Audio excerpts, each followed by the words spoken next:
Prologue. 500 years ago, it's destruction and carnage, and Reese, oh my! After a long battle, our head bat boy is on the battlefield looking around and hoping he does not see his brother's bodies amongst the carnage. And after a false alarm of thinking he saw a dead Cassian, which worries me greatly, the short prologue ends with him continuing to look for his friends amid the gore. Part 1, Princess of Carrion. Chapter 1. Feyre is in the spring court painting a beautiful landscape.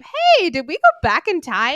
Nope. We learn that High Lady Feyre Archeron of the Night Court is in super spy mode. An oblivious Tamlin and a very suspicious Lucien enter and tell her it's time to talk to Ianthe, who is ready to make every excuse in the book as to why she helped turn Feyre's sisters and Lucien's mate into High Fae. Tamlin, this will shock everyone, is ready to put it in the past. But one actually truthful piece of information is dropped in this meeting. Tomorrow, Hybern's delegation arrives in the Spring Court, Chapter 2. After a quick mind-to-mind check-in with her mate, making sure her family is safe, ding-dong, the assholes are here. And something's fishy with these Hybern royal twins. Cersei and Jaime Lannister, is that you? Oh, and they're also Daemati. But it's time to go to, yep, you guessed it, the dining room, of course. Feyre and Lucien agree to escort the twins and Jurian to the wall to show them where the holes are located, with only one attempted protest from Tamlin. But things start to get heated and not in a fun way. After some insults from I am the spy Jurian, the twins try to infiltrate Feyre's mind. Feyre, doing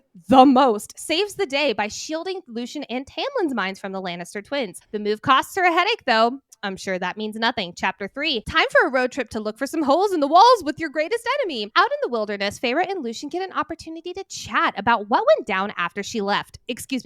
After she was taken. But we can't keep going on a multi-day hole patrol because we've got a book to pace out. Coming back to the manor, they run into Drama Queen Ianthe, and Feyre learns that Tamlin, too overcome with sadness, did not participate in the hillside orgy of Calamai. So Lucien completed the rite with Ianthe. Completed indeed. Later, in the room with Alice, aka Lisa from marketing, who apparently has eyes and sees right through Feyre's act, she tells Feyre, go ahead and cast your revenge, but leave my family out of it. Feyre's like, I don't know what you're talking about, Lisa. Chapter 4. At the absolute ass crack of dawn, the spring court is ready for the summer solstice ceremony. No one is more ready than give me the spotlight, Ianthe. But the spotlight was moved ever so slightly to the right, shining that musical theater power ballad spotlight straight onto Feyre Darling instead, which causes the whole spring court to kneel to Feyre Cursebreaker. But don't worry, Colorful Mind Commentary Resand thinks that this stunt was hilarious. Time for the real party, though. Tamlin, it appears, turned in his fiddle this year to instead be an actual High Lord and dance with his supposed girlfriend. But it's not quite the same as last year. It's silence is what it is, actually. Chapter 5. Later that night, Feyre wakes from a feigned nightmare. So in a lacy nightgown, she heads over to Lucien's room and fake crying, she throws her hands around his neck, sobbing into his bare chest. Turning to gaze at her sister's mate eyes, Tamlin walks straight in and he's like, bro, what the heck, bro? Feyre leaves Lucien's room in favor of her own again and closing the door in Tamlin's face. Luckily, he decides not to kill Lucien, but don't worry, he thought about it, and Feyre goes to sleep, humming Taylor Swift's Mastermind. Chapter 6. Uh-oh, the keys to the Spring Court estate are missing, and no one's concerned about it, except for the Naga are here to kill us all. Ianthe. The most response she gets is a sigh from Tamlin. Our Hybern crew plus Feyre and Lucien head off on their multi-day camping trip, and guess who's sharing a tent? Feyre and I'm definitely not fucking my mate's sister, Lucien. These two continue their heart-to-heart talking about the Hybern bargain and what they were doing to try to get Feyre out of Rhys's bargain last year. Oh, and how Tamlin wrecked half the manor and killed the sentries on duty the day she left. The day she was taken. But the following day, they run into some unexpected hikers. It's the Children of the Blessed. Chapter 7. Feyre, again, doing the most, uses her Daemati powers to scare off the fanatics, and hey, it actually works. But they run off. Good. Thank Sorry. you. That was good. Thank you. They run off much to the Lannister twins' dismay. Jurian, however, thanks her for intervening and drops some hints that he too has eyes. And wink, wink, hint, hint, he knows that she's playing spy for the Night Court. Takes one to know one, Jurian. But the next morning in their tent, Lucien wakes up Feyre with a hand over her mouth and the smell of blood in the air. Turns out the Lannister twins went through the wall and hunted down these three children of the Blessed, tortured them, and killed them. Yikes. Chapter 8. Uh-oh, Dad is mad. After the Hybern delegates tortured and committed murder, Feyre and Lucien sent the bogey after them, and Tamlin is mad at them. Reminding Feyre and Lucien that we do not eat our allies. Excuse me, wrong universe. Tamlin orders Lucien to get out of the study, and Feyre sees the perfect opportunity to rile up her Claw Watch ex-boyfriend. So much so that his anger lashes out and breaks the study again. But this time, Feyre intentionally does not shield and is cut up and bruised in the aftermath. Lucien comes in and is horrified at what Tamlin did to his supposed bride. Colorful Mind commentary, Rhys is ready to commit man-bear-pig slaughter. The next day, we learn that 7 Naga broke into the estate with those dang missing keys. Who saw that coming? The Cauldron sent me a vision. Ianthe sure did. But the guard who fell asleep on duty is due to be punished, even though everyone, including Tamlin, knows he was not at fault and a certain high drama queen high priestess is to blame. But Tamlin's pride and fear of looking weak wins in the end. And to the horror of the entire court, Tamlin punishes the innocent sentry, cementing a metaphorical crack in the spring court. Chapter 9. In the aftermath of the whipping, Feyre notices the guards definitely start to show where their allegiances lie. Spoiler, it's not with Tamlin anymore. And Lisa from marketing, aka Alice, is the first to jump ship, telling Feyre that she's yeeting out of here to the summer court. And Feyre tells her that she will always have a place to stay in her court, aka the night court. Goodbye, Lisa, we will miss you. Time to go hole hunting. And this round, everybody's invited. After almost murdering Ianthe in her sleep, Feyre gets the full download from the Lannister twins on the Highburn army. TLDR, they're fucked. And with that information, Feyre's got enough to get the heck out of there. Bag of supplies packed and her plan is in order, but just as she's about to start cranking up the road trip tunes, she overhears Lucien telling Ianthe to back the fuck off. Stepping into the clearing, she sees that Ianthe has Lucien backed into a corner with Faebane shackles along his wrist. Just when I thought I couldn't hate this girl anymore. Feyre uses her Daemati powers to infiltrate Ianthe's head and make her smash a rock on her hand over and over again, all the while giving her a command that she will never touch another person against their will. Lucien's like, damn! But 2 others walk into the clearing. It's Branna and Dagden. Chapter 10. Turns out they've also been blasting Taylor Swift's mastermind. All that food the spring court's been eating? Yep, laced with Faebane. And the apple Feyre just ate? Created specifically in Highburn using Faebane fertilizer. As Feyre's powers slowly start to leave her, she battles the twins. After a fun Feyre fire show surrounding Branna, Lucien stabs Branna, killing her. And Feyre stabs Dagden through the skull. You will not be missed, Lannister twins! Lucien tells Feyre that he is coming with her, and both of them, with their magic gone, they leave through the super convenient portal to the Autumn Court, just as they hear a man-bear-pig roar in the distance. Part 2. Cursebreaker. Chapter 11. After a night of awkward confrontations in the Autumn Court cave, it's a silent montage. 5 days of hiking in complete quiet, we learn that this court is not for the faint of heart. Eventually, Lucien opens up about his past with 6 older bloodthirsty brothers and Lucien's old lover Jasminda, who was brutally murdered by his family. One night, Feyre wakes up to a hand gripping her face. It's the Jonas Brothers knockoffs, the Autumn Brothers. They have found them. Chapter 12. Feyre feels her powers slowly start to come back, and using her fire magic, she attacks the cave, causing a cave-in. Giving her and Lucien the opportunity to run away. Unfortunately, leaving all their supplies behind. They run and finally find another cave to rest in, and hopefully not freeze to death. Huddling for warmth, Lucien asks about his mate Elaine, and Feyre tells him that she loves gardening and she's engaged to a human lord's son. Lucien asks about her past with Rhys, but Feyre refuses to answer. The next day, they pass into the Winter Court, aka my personal hell, and they make their way over an iced covered lake. But oh no, it looks like the Autumn Bros are a sucker for you, Feyre and Lucien. They begin to melt the ice. Chapter 13. Not wanting to participate in this polar plunge, Feyre and Lucien run for their lives. The Autumn Bros appear right in front of them, and Feyre is shot with an arrow. Things are not looking so good as Aerys pulls a Nick Jonas and breaks away from the Bros, dragging Feyre with him. But what's that? It's a bird! It's a plane! No, it's an Illyrian warrior dropping out of the sky like a damned meteor. Cassian and Azriel come in with 500 years worth of vengeance for Aerys. And Feyre, seeing that they're about to very well commit Autumn Bro murder, tells them to stop. But that's not all. Feyre reveals that she is bad bitch high lady of the night court. And Lucien's like, come again? Cassian and Azriel take Lucien and Feyre to the middle where they meet up with Mor, and they all winnow to Valaris. Chapter 14. Man, there's no place like home. Lucien is prepared for screaming, wailing, people being tortured on the walls, Claire Better style. But no, There's children laughing in the streets. What is this place? Amren appears to tell him that this is Valaris, making a dramatic entrance because truly, what else do you expect? Rhys announces himself and Feyre drops to her knees in disbelief that she is finally back with her mate. Rhys scoops her up and tells everyone to get the fuck out so they can have a moment alone. Taking her upstairs, these two catch up on the absolute havoc that has become the spring court, and after a bubble bath, home bang, homity bang. I said a homity bang. Chapter 15. Feyre and Rhys finish up their bangity bang with a climax of a ring exchange, and the inner circle gathers again in the townhouse. After a judgy Lucien gets a verbal slap from Rhys, everyone flies to the House of Wind. But before the sisters are reunited, it's time to tell Lucien the truth. Feyre gives her own Chapter 54 download with colorful commentary from Rhys and Cassian, and thank goodness, Lucien can see clearly now the Tam is gone. Entering the House of Wind's library, Feyre is reunited with Nesta, and it's heartfelt. It's a sisterly reunion with love and tears. Nope, Nesta's still a bitch. But it's time to see the other sister. She'll be a delight, right? Walking into a sunny room, it's a heartfelt sisterly reunion with love and tears.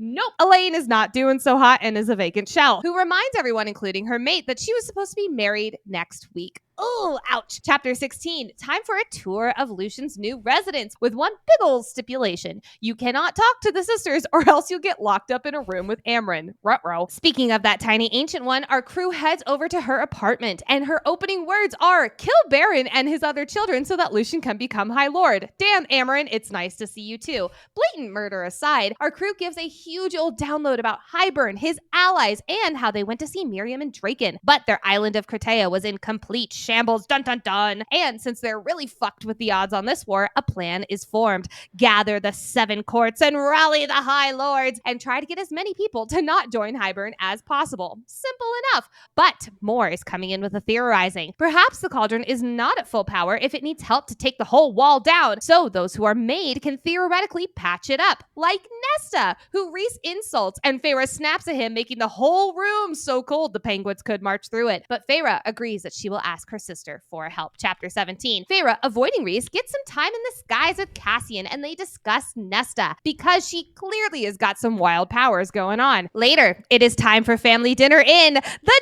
dining room. Mor attempts to connect with Nesta and compliments her dress, to which Nesta insults her in return. So close. Nesta talks to Amren about her glowy eyes, and Amren shares that it's part of her containment spell and that they're not that different in more ways than one. Talks of the High Lord meeting starts to arise, and Lucien offers his 2 cents, which is more like $1,000 because damn, homeboy is smart and super wasted in the Spring Court. Chapter 18. Rhys announces that it's time to go to the Court of Nightmares to ask Mor's father Keir to fight in the war with Hybern, and it clearly does not go over well, hurting Mor's feelings. Feyre asks Nesta if she'd be willing to lend a hand with patching up some holes in the wall, and she agrees, getting a new mentor in the process, Amren. However, her agreements stop there, because when Feyre asks Nesta to go to the High Lord's meeting and share her extremely traumatic story, she says, hell no! And if they even so much as ask Elaine, she will rip their throats out. Ah, sisterly love. Feyre and Rhys go for a midnight stroll and kiss and make up from their super awkwardness earlier, agreeing that they will not challenge each other in public. But private, all bets are off, starting now. Feyre also mentions how Rhys needs to be super careful with Keir because clearly it can hurt Mor's feelings. Oops! Chapter 19, it's time for training. Training our feelings, that is. Cassian opens up to Feyre about how he's super angry with her and Rhys because they forgot to tell him that, super important piece of info that she is High Lady, and that she sacrificed herself to go to the Spring Court, the same shit that Rhys pulled 50 years ago. But someone catches Cassian's eye. It's time for verbal sparring with your favorite partner, Cassian. Feyre begs down the bond for Rhys to come get her, but he sends Azriel to her rescue. Looks like it's flying time. To a remote location they go. Azriel instructs Feyre on how to make the right wings. Girthiness of the muscles and all. Don't worry, Azriel, yours are the girthiest. Chapter 20, field trip to the library. Walking in its inky depths, Feyre and Rhys discuss some lighthearted topics, like how humans were not in libraries, how half-fae, half-human children were murdered. Oh yeah, and how some humans have magic. Who else forgot about this? Me. We also learn about the High Priestess Clotho and her incredibly horrific story about how she ended up in the library, which has become a sanctuary to all sorts of priestesses with similar backgrounds. I don't know what kind of sanctuary has a dark pit with a creature so horrific that the general of all the Night Court armies was so terrified terrified that he will not talk about it, but to each their own. At their workstation, Feyre and Rhys prep for a big old study session, but let's turn up the heat. Rhys teases Feyre thighs and winnows away. I have to study, Feyre. You're distracting me. We learn some goody information about the wall, and when the study session is over, Feyre has a brilliant beyond brilliant plan. Let's get the bone carver onto our side so that we're less fucked in this war. Chapter 21. Feyre drops in on Amren and Nesta's first lesson, and it's clearly going well because it's silent. That night, Feyre has a dream about Under the Mountain and her sisters being mutilated like Claire Better. Never forget you, Claire! Rhys wakes her up from the nightmare, rubbing her back, and she vomits on the floor. But Feyre rolls over and begins to mentally prepare for her busy day of back-to-back prison and Court of Nightmare visits, which we will cover next episode. Chapter 22. Prison time! Cassian and Feyre are winnowed to the prison by Rhys, and upon entering, Feyre notices something about the bone carver. He looks a lot like her and Rhysand put together. Offering the bone carver an Adder Bartok bone, the small child starts to taunt Cassian about Nesta, who, yes, he's heard of through the rumor mill. She's a popular one. Chapter 22. Feyre asks him about joining their cause, and he's like, nah, because my siblings scare me, so I'd rather stay in this prison cell. Yikes, my sister just threatened to tell mom on me. Who are these siblings, you ask? The Weaver, aka Striga, and some dude across the sea named Kostjay. But some long ago Fey warrior contained them to their time out spots, and that Fey warrior blood runs through some human line, which I've devoted so much of my brain energy to try to figure out this week. Oh, but it looks like one thing will bring the bone carver to their aid if Feyre brings him a mirror called the Ouroboros. Good thing they're going to the Court of Nightmares later today where the mirror resides. So the deal is struck. Bring the mirror and he will fight on their side. While waiting for their Rhys winnow Uber, Cassian and Feyre talk about Nesta and her powers of death, which Cassian tells her he will never be afraid of her sister. Lexi melts. Chapter 24. Back in Velaris, Feyre visits those sisters, and look who's out of her room. Go Elaine! But she's now talking in nonsense half riddles. Feyre and Nesta leave Elaine to go talk next steps about their middle sister. And who walks into the room with Elaine but her mate, Lucien? Breaking the rules, you naughty boy. Feyre, using her Daemati powers, enters his head and watches him try to talk to his mate. Elaine starts off by asking who he is. Not a great start, my guy. Oh, but she can also hear his heart beating through the walls while he's sleeping. Okay, Elaine, and yes, we will be talking about it. Exiting his mind and entering the room, Feyre decides to move her sisters and Lucien to the townhouse, starting now. Down in their new residence, Elaine and Asriel go to the garden as Feyre and Rhys get ready for their Court of Nightmares visit. And Snoopy Feyre, shocking, watches Asriel and Elaine through her window and asks Rhys why the cauldron didn't make them mates. Way to take a shipping side, Feyre. But Rhys tells her that a mating bond can be rejected and to please not meddle in their business. Save your breath, Rhysand. Chapter 25. It's the second field trip of the day to the Court of Nightmares. After a quick display of power on one throne that is not the same as the throne scene we got last book, the Inner Circle goes to meet with Keir about bringing his Darkbringer Legion to their aid in the war. But save your breath again, Rhysand, because Keir expected this and can sympathize with Hybern's cause. Great dude, Keir. But Rhys has something that Keir might want, and in walks Aerys, eldest son of the High Lord of the Autumn Court, and a real head scratcher for this fandom. Chapter 26. Who is not happy about this Aragorn-level entrance? Mor, who is pissed, hurt, betrayed, and about a million other emotions towards Rhys for orchestrating all of this behind her and everyone's back. Turns out that Aerys is willing to offer Keir an alliance in exchange for his help in the war. But Keir's like, that's a start. He wants out of the mountain and into Velaris. Rhys agrees with conditions and restrictions, burying himself into a deeper hole. Feyre tells Keir that she is in need of the Ouroboros mirror, and he laughs. Good fucking luck, Feyre, darling. It's yours, if you can take it. Mirror, mirror on the wall, who's the maddest of them all? Mor turns to Aerys, and they have an exchange that deeply puzzles us, ending with Aerys admitting that he had nothing to do with Lucien's lover's death, and he got word to Tamlin to come and get Lucien. Head scratcher. Chapter 27. Things aren't looking good for this Inner Circle, folks. Mor is pissed. Cassian is pissed. Amren is Tiny Ancient One putting Rhys in his place pissed,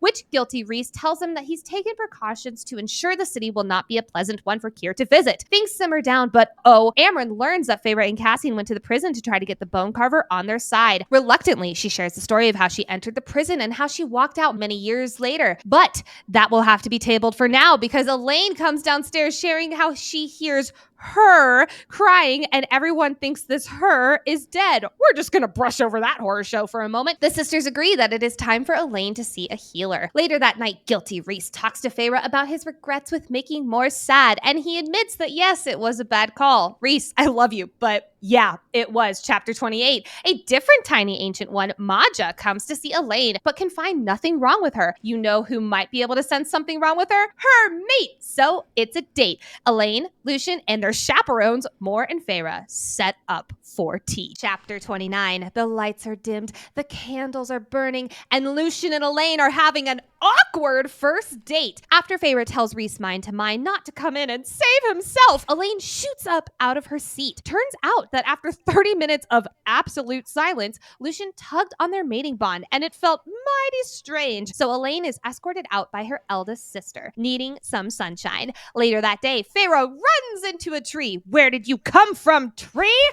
Adria, seeing that Feyre is getting frustrated by her inability to keep up with the Bat Boys, tells her a story about a young seraphim Nephel, or Nephili, depending on what you're listening on, whose wings were too small and malformed to fly. And one day, Miriam and Draken are freeing their people from the Queen of the Blacklands, leading them across the parted sea. Cue the Prince of Egypt music here! But oh no, Miriam is injured and dying and cannot make the trek. So Nephili, defying gravity and the odds, picks up Miriam and flies her to safety, because ain't nobody in all of Oz, no wizard that there is or was, could ever bring Nephili down. Feyre, inspired by Elphaba's power ballad and Nephili's story, tries to fly again and is super sore. But who rubs those sore muscles? Reese baby does, and that massage turns sultry and finger bang, fingerty bang. I said I touched my wing there, Reese. Bang. Chapter 30. The next morning in... That's not the right finger bang song, Nicole.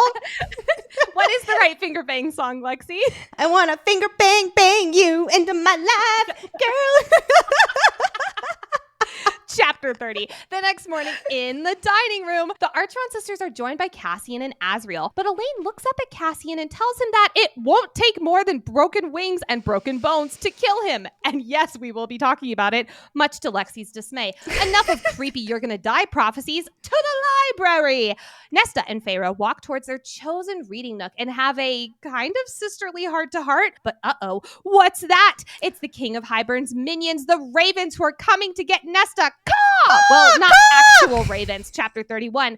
Feyre grabs Nesta's hand and they run down to the library's mysterious dark depths. But brilliant fucking woman Feyre has an idea. Run away, Nesta! Save yourself! Nesta does, and Feyre keeps running. And finally, when she's not able to see a damn thing, she begins pleading for help, and a presence comes behind her. It's the Mind Flayer, aka Grade A horror show, Bryaxis, who's ready to play Let's Make a Deal. Feyre promises to send someone down to chit-chat with the terrifying creature in exchange for it to murder the raven slowly and terribly. Signed, sealed, deliver, enjoy your meal, Bryaxis. Cassian comes to Feyre's rescue and pulls her away from the screaming bloodbath. Yummy! Chapter 32. While Feyre was playing Let's Make a Deal, Nesta found Cassian and told him what was happening many levels below. Absolutely irate that Hybern infiltrated their city again. Reese tells the people to prepare for a curfew. But why, Dad? Because there's a wild Amren on the hunt tonight. Back in the townhouse, after an inner circle debrief, Elaine turns to the group and says, well, the queen might be able to join us too. And after some confused side glances from everyone except for Azriel, our shadow daddy quietly puts two and two together. Elaine is hot. Elaine is a seer. Chapter 33. A name for her power at last. Elaine is like, thank you, and shares about this firebird queen who's being trapped by the evil Lord Kostjay.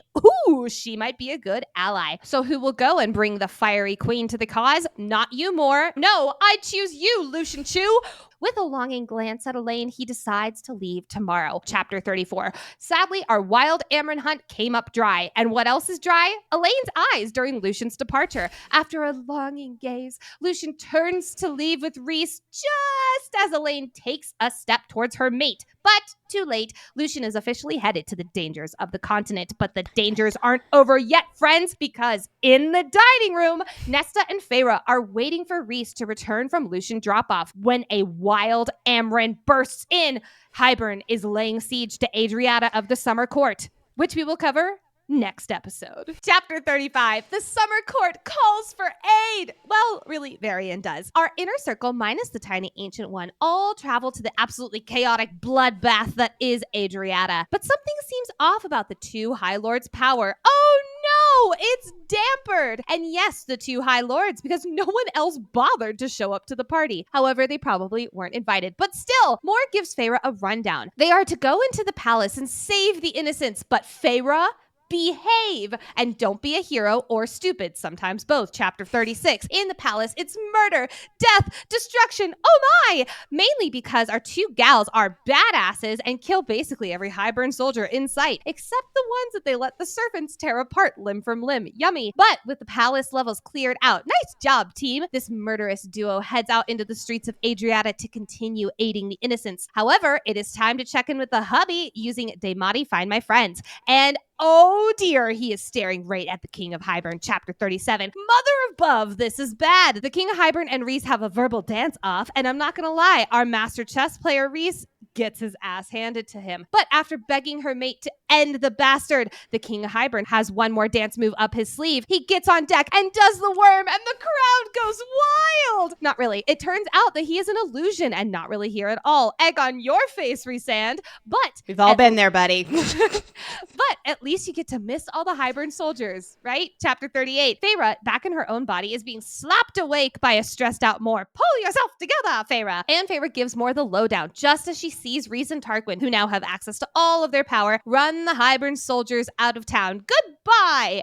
Back in the Highburn Free Palace, it's time to go to, yep, you guessed it, the dining room, where Feyre meets up with an irate Tarquin, who thinks the Night Court was here to help Highburn and finish the job they started last book. I mean, his points, while incorrect, are valid. Rhys joins his dining room meeting as his High Lord of the Night Court mask and only proceeds to further anger the Myrma High Lord. And after asking him to come to this High Lord's meeting that's happening in a week, Tarquin throws him out. Dun dun dun! Chapter 39. In the hills of Adriata, it's all hands on deck helping the injured Illyrians. And after running around helping the soldiers, Feyre sits down for just a moment, one teeny tiny second, and falls asleep in the mud. Waking up in their tent, her and Rhys have a quick convo. Hey honey, how was your first official day of war? How are you feeling? Validly, not good. So it's time to make shit happen. Agreeing to move the High Lord's meeting up, Feyre encourages Rhys to also take off the masks and break free of the Amaranth the curse. Sorry, wrong book. Take off the mask and show them the truest version of the Court of Dreams. Rhys agrees, and Feyre, wanting to show her appreciation, kisses down his body and oral bang, orally bang. I said it. This is awkward. People are dying outside. Bang. Back in Valaris. Oh man, we're at the point in the book where we gotta talk about it. Buckle up. This podcast is rated R. Back in Valaris, an awaiting Nesta asks where Cassian is.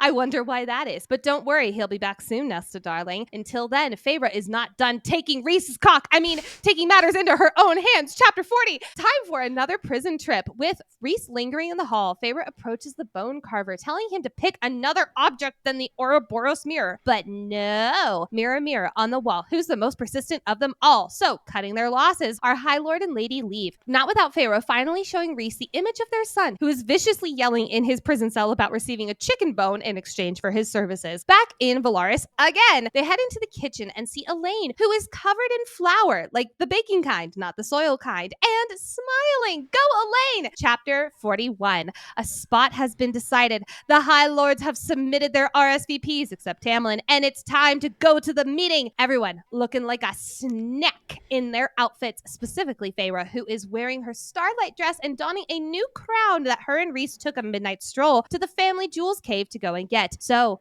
without further ado, it's time to winnow away. But what's that? It's Nesta Archeron standing at the top of the steps. Chapter 42. It's the meeting day, and it looks like we've got a +1. Nesta is joining the party, even getting a new title in the process, Emissary to the Human Lands. You've been replaced, Feyre, darling. As everyone readies to winnow to the meeting, Cassian approaches Nesta, which causes Snoopy Rhys to halt and eavesdrop on their reunion, and it's very Cassian and Nesta. But enough butting into other people's business. We've got a party to get to the Dawn court, and oh, what a beautiful morning. It's stunning. And as they prepare to enter, Reese reminds our high lady that she bows to no one except for this dick. Chapter 43.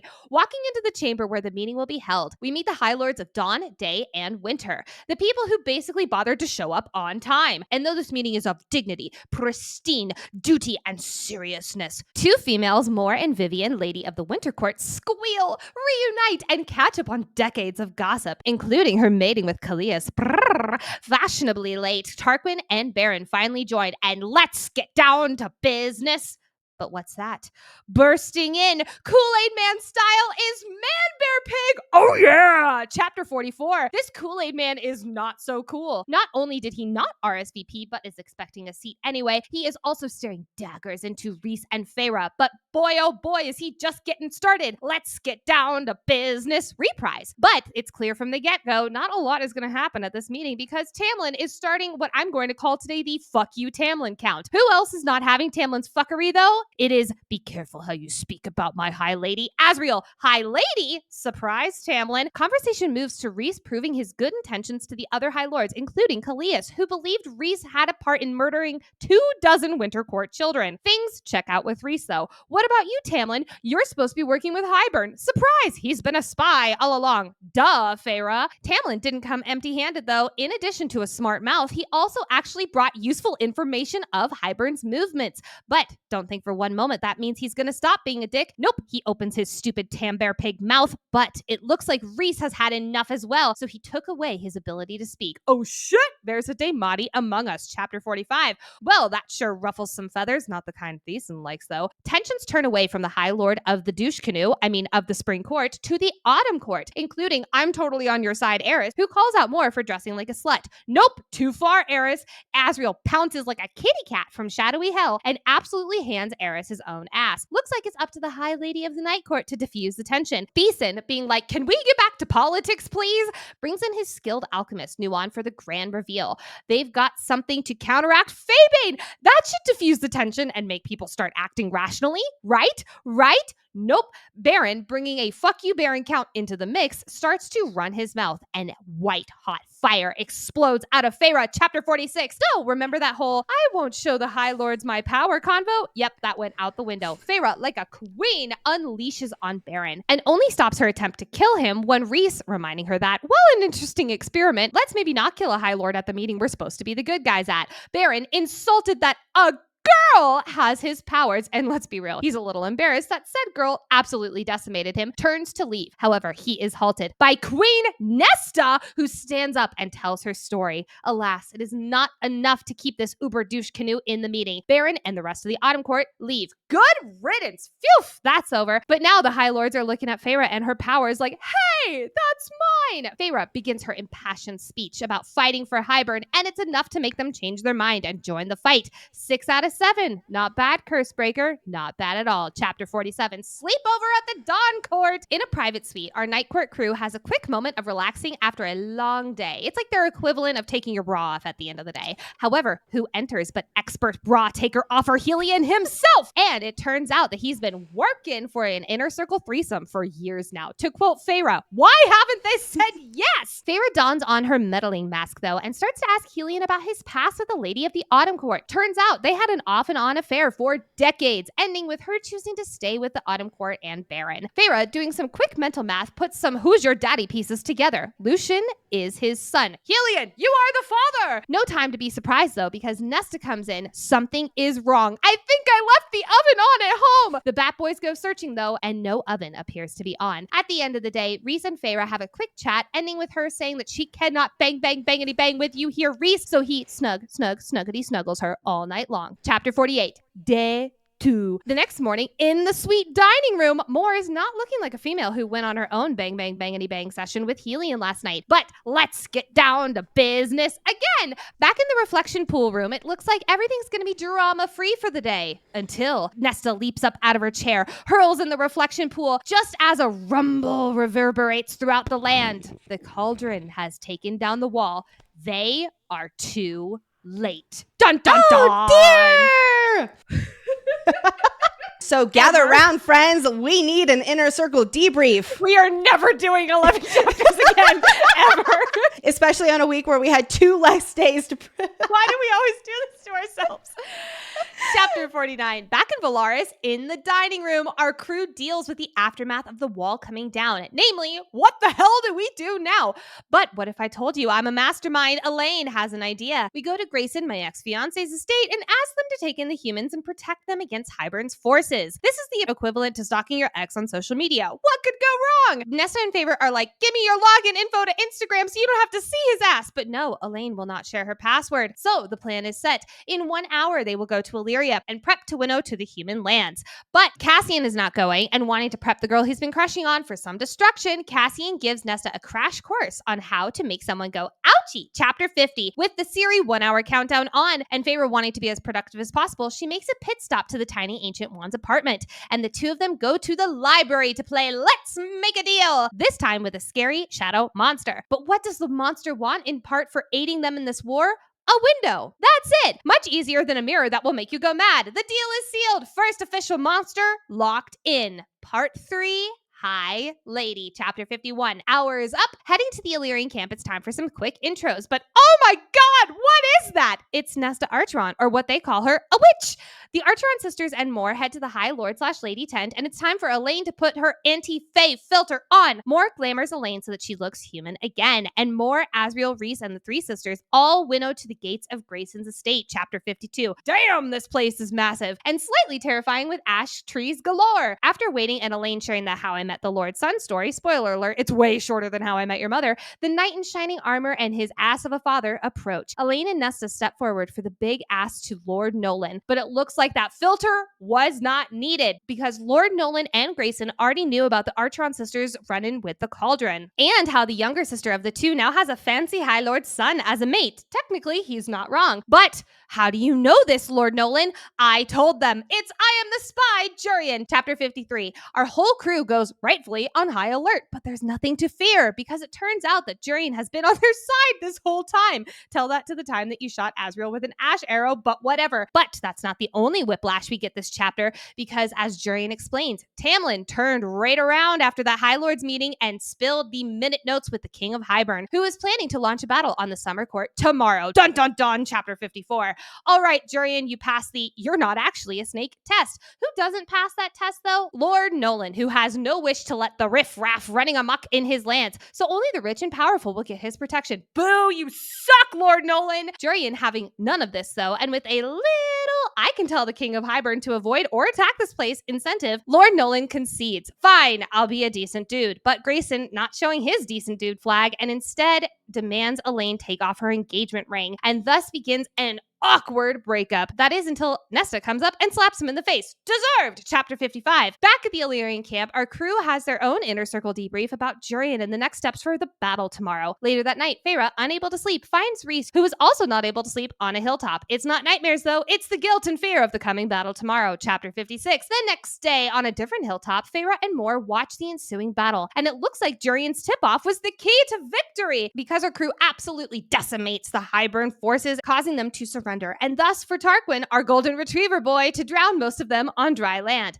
In the following hours, Feyre, Nesta, and more help where they can and are finally greeted by a thirsty Rhys and Cassian. But Nesta's spidey senses are tingling. Cassian is injured. After a passionate staring contest, the tension is deflated by an incoming Moor, causing Nesta to go back into her tent. Later, in Feyre and Rhys's tent, Rhys is unable to sleep. His adrenaline still too up from the battle. What else is up? His dick! Bang, bang, bangity bang. I said a 10 sex round 2, bang. In the aftermath of their lovemaking, Feyre shares with Rhys that she doesn't feel like she can be a part of the battles and work with the Legion. But Feyre's fears of being seen as a coward are immediately put to rest by her mate. Montage! After some resting and trench building, we learn that the Hybern forces have gone north. So Varian comes up with a plan. Make them believe that we're all still here, but then we'll go up north and get them. The plan is in motion, and just as our crew unveils themselves to the northern Hybern force, it is clear that we've been duped. Hybern was expecting them all along and prepared to be absolutely obliterated. Feyre, Nesta, and more all watch the battle fall apart, and Feyre knows that she has to do something. It looks like it's time for all reliable, the Google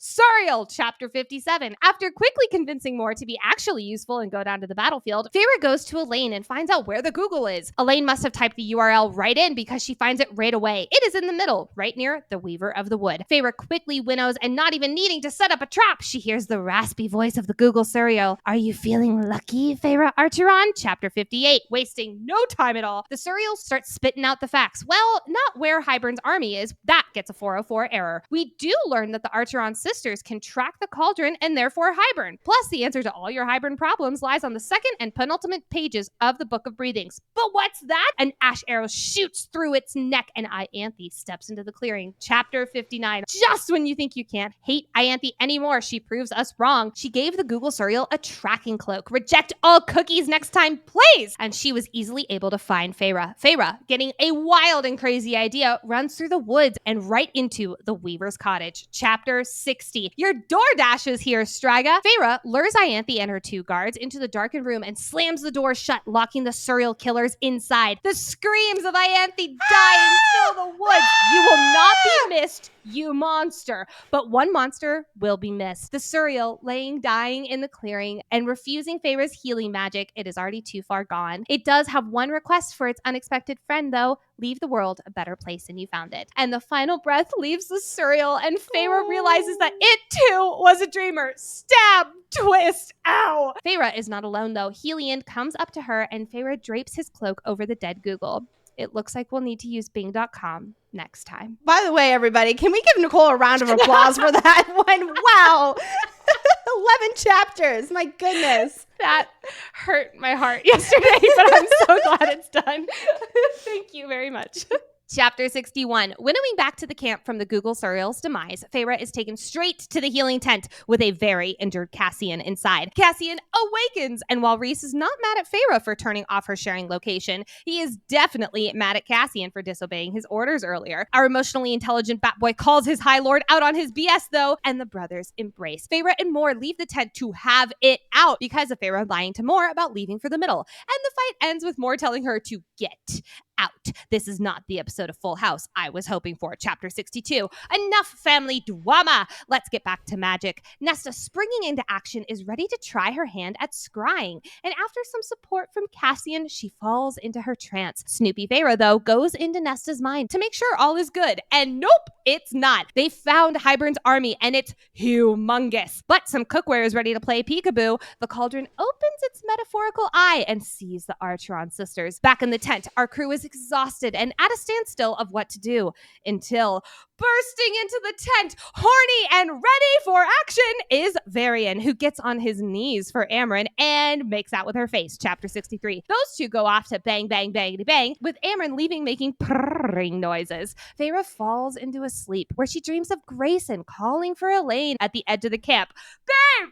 I'm sorry, babe! Feyre awakens and knows that something is immediately wrong. It turns out Elaine was taken. Dun, dun, dun. Chapter 64. It's time for a heist.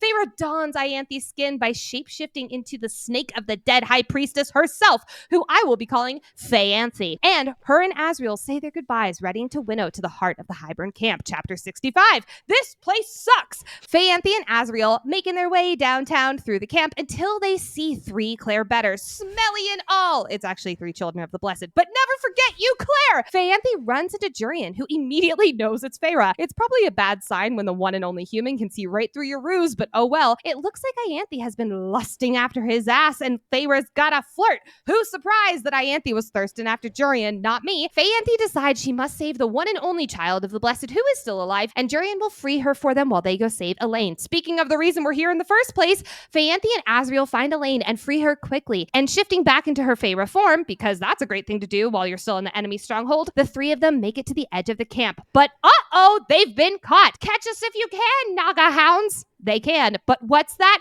Oh yeah, it's the man bear pig to the you, giving them just enough time to pick up the "I'm waiting for my Uber" child of the blessed and fly away. Not without Azriel getting his wings absolutely shredded and Feyre needing a "you raise me up" from Tamlin. Our crew all make it to beyond the wards, including I am no longer the spy, Tamlin, and they all winnow to their respective locations. Back in the camp, it's all hands on deck to get people healed. But once the three Archeron sisters are in a good spot, they create a sister snuggle puddle on the rug. Chapter 66, introducing the adorable Winter Court. After our newest army rolls into town, Mor takes Feyre to the edge of the camp so that they can apologize. But oh, what's this? It's time for the power of truth to finally share her secret. It turns out that Mor much prefers females. So much makes sense now. Honored that she shared her secret with her, Feyre is trying out for the role of Yenta from Fiddler on the Roof. Matchmaker, matchmaker. Back in the battle tent, it's time to prepare for our final showdown. They've realized that Hybern has been driving them north while he's already down south, ready to exterminate the human lands despite the three Archeron sisters. Sir, get your rage checked now. However, in order for our crew to make it down in time, they will have to exhaust themselves by winnowing. So they accept their fate, knowing that they will all die.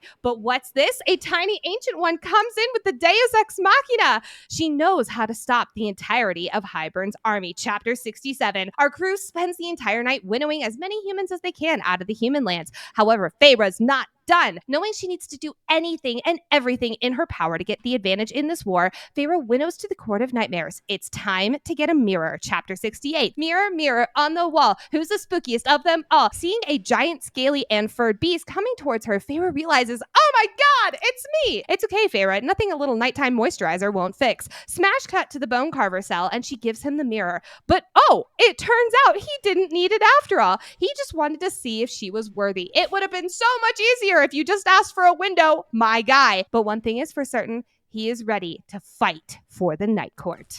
Chapter 69. Nice. In the human lands, it's time for a pre-battle inner circle debrief, beginning with Azriel, who is not able to fight today because of his injuries. So he gives Elaine his emotional support dagger. Stick him with the pointy end, Elaine. That's what she said to Azriel last night. Knowing that this very well could be the last time they are all together, Rhys begins his Oprah-level motivational pep talk, which will probably bring me to tears in a couple minutes. But enough of those pesky feelings. It's battle time with the plan in motion of go, fight, win. Kind of. Co- A for effort. Favoring Coer to go to the cauldron and using the spell from the Book of Breathings, further known as Bob, to destroy Hybern's army. At least that is the plan, according to Amren. First up, though, in Prithian battles, magic and monsters, of which Feyre and Rhys are basically Pokemon trainers. I choose you, Bryaxis, Bonecarver, and Weaver. Very sweet mating presents to each other. Y'all could have just gotten gift cards, but that works too. Chapter 70. The monsters kill their way across the Hybern host, but it's not enough. So Rhys, channeling his inner Bath and Body Works, missed a massive chunk of Hybern's army, but it's still not enough. So who comes in but Man-Bear Pig, Autumn Court, and the human army led by Jurian, featuring Douche Canoe Supreme, Grayson, immediately destroying the Hybern caches of Febe. Nice job, guys! With that massive distraction, it's time to rally the Archerons and go to the cauldron. But oh no! The Nesta life alert alarm is going off. She screams for Cassian to come off the battlefield just in time for him to get out of range before 1,000 Illyrian warriors and the Bonecarver die from the cauldron's metaphorical pew-pew. Rest in peace, you creepy child. Chapter 71. All is lost. It's time for Plan B. Small problem. There's not a Plan B. So it's time to wing it. Haha, get it? Sending Cassian and Azriel out to defend two parts of the legions and essentially sending them to their deaths. It's time for the official goodbyes. But wait, what's that? It's a huge armada and winged army, and they're headed their way. But wait a second, they're on our side. It's Draken, Miriam, Lucian, and Vasa. We're saved! We're saved! But it's not only Draken coming in Daddy-O Ex Machina style. It's none other than Spice and Gem Trader, plus the creator of Spice Watch himself, Papa Archeron, doing something useful Finally, chapter 72, new change of plans. Feyre and Amren will go to the cauldron to perform the Destroy Hybern Bob spell.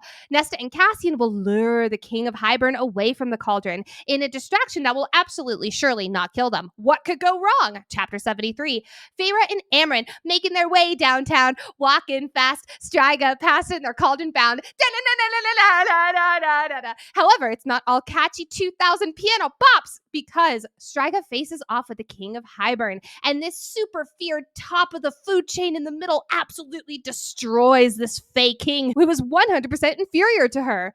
Oh, no, he snaps her neck and she's dead. Seems illogical, but moving on. Amren and Feyre make it to the cauldron, and Feyre puts her hands on this giant cookware, locking herself to it just in time for Amren to toss Bob away, because it turns out Bob was just a ruse. Chapter 74. Feyre has no time to give this tiny ancient one a talking to because her mind is cast across the battlefield as she logs into the Zoom meeting from hell with Cassian and Nesta, with the King of Hybern holding a sword to the Spice Master Supreme's neck. Papa Archeron, no! Begging for Daddy-O's life, Nesta's pleas go unanswered, and the King of Hybern continues his streak of giving the worst neck massages ever and kills Papa Archeron. R.I.P. Prince of Merchants! You had 45 seconds of being useful. Congratulations. Cassian throws himself at the King of Hybern and gets quite the boo-boo. It looks like Elaine's That's So Raven moment, showing Cassian's death is coming true. The two never got to be lovebirds, lock in a Shakespearean level goodbye, and they're about to die. But what's this? Coming in Arya Stark style, Elaine motherfucking Archeron uses the pointy end of Truth Teller into the King of Hybern's neck with a "Don't you touch my sister." Huzzah! Huzzah! Huzzah! Plus a few pages into chapter 75 because we need to finish the scene. Nesta takes Truth Teller in the king's neck and goes to town on beheading him, ensuring his death.